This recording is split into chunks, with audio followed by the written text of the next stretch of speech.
नमस्कार, मैं जगबीर सिंह शिकारा आज आपके लिए एक नई वीडियो लेकर सामने उपस्थित हुआ हूँ।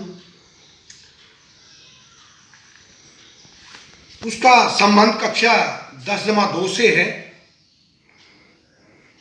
विषय इतिहास।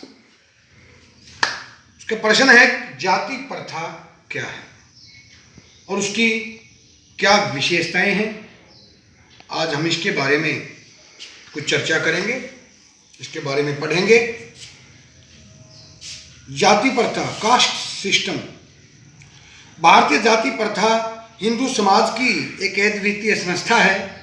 इस संस्था की विचित्रता ने सैकड़ों भारतीयों और विदेशी विद्वानों का ध्यान अपनी ओर आकर्षित किया है। जाति शब्द का अंग्रेजी भाषा में रूपांतरण कास्ट है, जो पुर्तगाली शब्द कास्टा से लिया गया है। कास्टा का अर्थ है नस्ल या प्रजाति। इस अर्थ के अनुसार जाति एक ऐसा बड़ा समूह है जिसका आधार प्रजातीय भिन्नता अथवा जन्मजात भिन्नता है। विद्वानों ने जाति की भिन्न भिन्न प्रकार की परिभाषाएं दी हैं, जिनमें कुछ परिभाषाएं हैं। जाति दो विशेषताएं रखने वाला एक सामाजिक समूह है।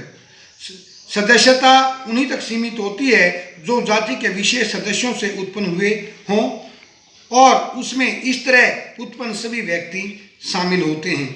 सदस्यों को अनुल्लंघनीय सामाजिक नियम द्वारा समूह से बाहर विवाह करने पर रोक दिया जाता है।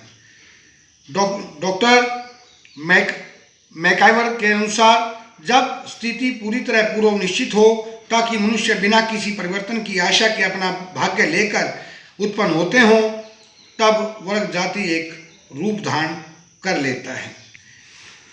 तो जाति एक संसार की एक ऐसी संस्था है जिसमें अपने एक विशेष गुण होते हैं और एक विशेष वर्ग से ही वो संबंध रखती हैं। आज हम उपयुक्त विवेचन से स्पष्ट जाति एक बंद समूह है। इसमें व्यक्ति की सदस्यता जन्म आधारित होती है। कोई भी व्यक्ति अपनी मेहनत के कारण इसे परिवर्तित नहीं कर सकता। प्रत्येक जाति के अपने कुछ नियम होते हैं, कायदे कानून होते हैं, जिनकी पालना प्रत्येक सदस्य के लिए जरूरी होती है। इन नियमों का उल्लंघन करने वाले व्यक्ति को जाति से बाहर निकाल दिया जाता है। अर्थात छोटे शब्दों में हम ये कहें कि ये जन्म पर आधारित होती है। हर जाति का एक बंधा हुआ समूह होता है। हर जाति के अपने कुछ कायदे कानून होते हैं, जिसमें उस जाति में रहने वाले लोगों को उन नियमों की पालना करनी पड़ती है। और जो आदमी इन नियमों का पालन नहीं करता तो उसे जाति से बाहर कर दिया जाता है।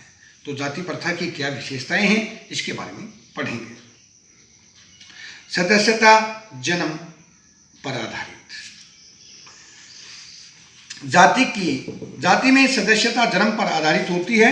जो व्यक्ति जिस जाति में भी जन्म लेता है, समाज में उसी जाति से संबंधित दर्जा दिया जाता है। वह अपनी योग्यता मेहनत से इसे नहीं बदल सकता।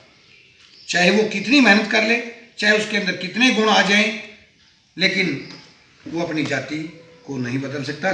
जाति से कोई चेंजमेंट उसमें नहीं कर सकता। उसे उसी जाति में रहना पड़ता है। समाज का खंडात्मक विभाजन। भारतीय समाज जातीय आधार पर मुख्य तौर पर 4 जातियों ब्राह्मण, अक्षत्रिय, वैश्य और शूद्र में बटा हुआ था। उस समय यहाँ आपको बता दूं मैं, जब वैदिक युग था तो वैदिक युग में काम के आधार पर 4 वर्ग बटे थे, जातियां नहीं बटी थी। उत्तर वैदिक काल जब अपनी उत्तरावस्था में आया, पुरोहित वर्ग का जन्म हुआ, समाज में बुराई आती चली गई, तो जो काम थे उन्हीं के आधार पर वर्गों को समाप्त करके उसको जातियों में विभाजन कर दिया गया। समाज में सबसे ऊंचा स्थान ब्राह्मणों को प्राप्त था तथा सबको निम्न स्थान शूद्रों को दिया गया था। जो समाज के अंदर सबसे निम्न कास्ट दी गई वो शूद्र थी। प्रत्येक जाति एक बंद समूह में सम्मिलित थी जो अपने रीति रिवाज के अनुसार अपने जाति के नियमों की पालना करती थी। प्रत्येक जाति को अपनी पंचायत होती थी और उसकी जाति के नियम अनुसार ही वो अपने निर्णयों पर पहुंचती थी। खान पान पर प्रतिबंध। जाति प्रथा में खान पान पर अनेकों प्रतिबंध थे। भोजन को दो भागों में बांटा गया था। ये भाग थे कच्चा भोजन और पक्का भोजन। कच्चा भोजन पानी से तैयार किया जाता था, जबकि पक्का भोजन घी से तैयार किया जाता था। सभी जातियों के लोग ब्राह्मणों के हाथ से कच्चा अथवा पक्का भोजन स्वीकार कर लेते थे। ब्राह्मण, अक्षत्रिय, वैश्य लोगों के हाथों में पक्का भोजन भी स्वीकार कर लेते थे। वे लोग किसी भी जाति से कच्चा भोजन स्वीकार्य नहीं करते थे। अब बात आई भोजन के काइंड्स बताए, भोजन के प्रकार बताए। भोजन दो प्रकार के होते थे। कच्चा भोजन होता था, एक पक्का भोजन होता था। कच्चा भोजन जो होता था वो पानी से तैयार किया जाता था, पानी में पकाया जाता था। जो पक्का भोजन होता था उसको घी में तैयार किया जाता था। और ब्राह्मण कच्चा पक्का भोजन समाज के लोगों को दे देता था और दूसरी जातियों से कच्चा भोजन स्वीकार नहीं किया जाता था। उसके बाद यह जातीय धंधे।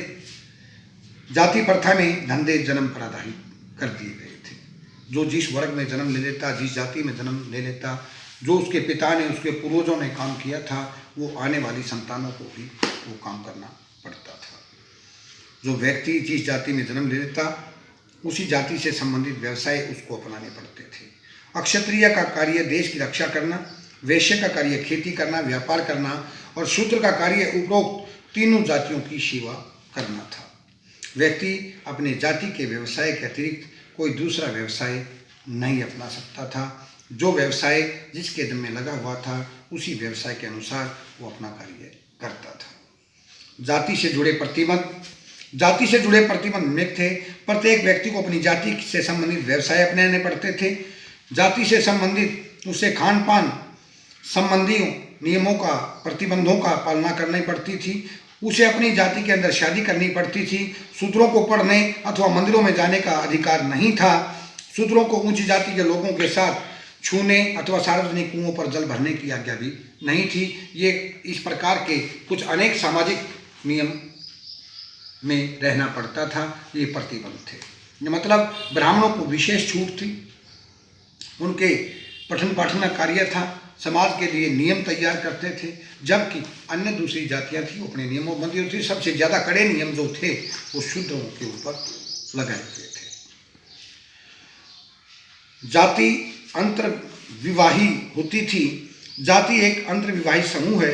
प्रत्येक जाति को किसी भी जाति में, प्रत्येक व्यक्ति को किसी भी जाति में अगर वो जन्म ले लेता तो उसी जाति में ही उसे विवाह करना पड़ता था। कहने का तात्पर्य, जो व्यक्ति जिस जाति में जन्म ले लेता था उसे अपनी जाति के अंदर ही शादी करनी पड़ती थी। अपना अर्थात अपनी जाति से बाहर वो शादी नहीं कर सकता था।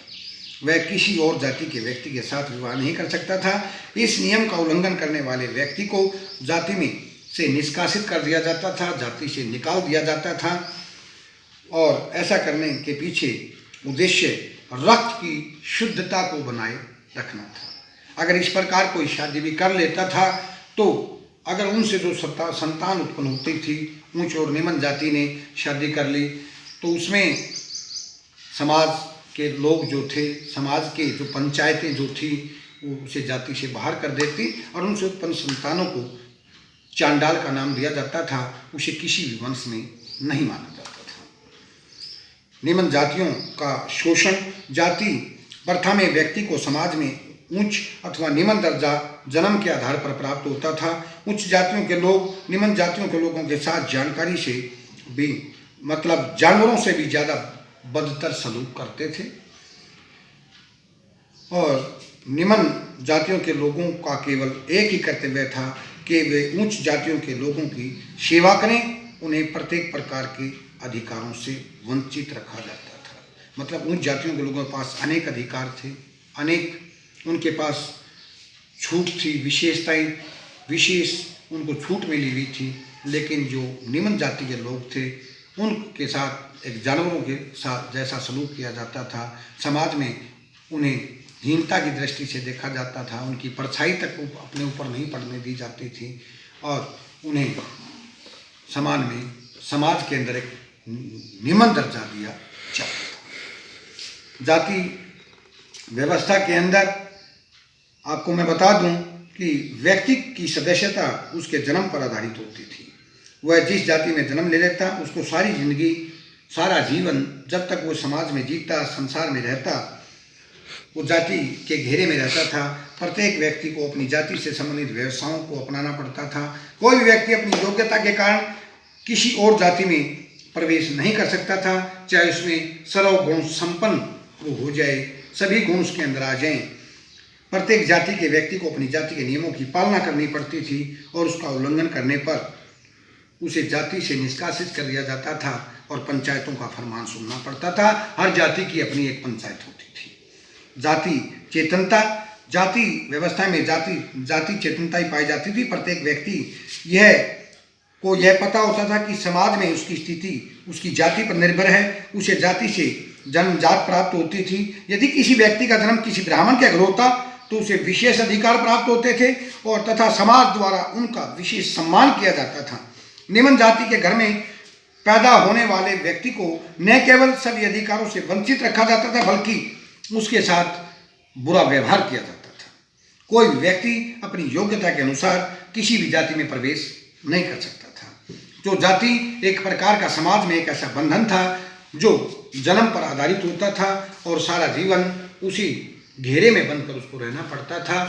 कहने का तात्पर्य ये था कि जाति व्यवस्था जो थी ये एक देश को, एक समाज को खंडित करने वाली प्रथा है। धीरे धीरे ये प्रथाएं जो हैं वो इस आधुनिक भारत के लोकतंत्र में कहें तो ये धीरे धीरे खत्म होती जा रही, लेकिन इसको जड़ से समाप्त नहीं किया जा सकता। इसने समाज को बांट रखा है, समाज के नियमों को बांट रखा है, सब बंधन में बंधे हुए। आज की इस वीडियो में हमने जाति क्या है, जाति की प्रथा की क्या विशेषताएं हैं, कास्ट सिस्टम के क्या गुण हैं, उसके बारे में हमने पढ़ा।